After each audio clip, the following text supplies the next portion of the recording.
Историческое расследование «Круговорот Орды».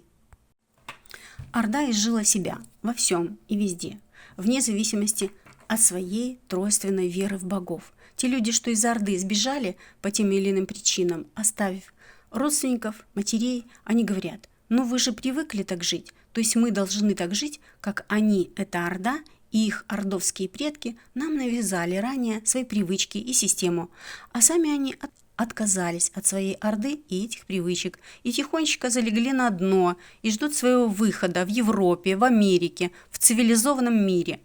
А нас используют как щит от той Орды, что они покинули. То есть от самих себя, да? Так вот нет. Орда на восток, мы на запад, потому что мы не Орда.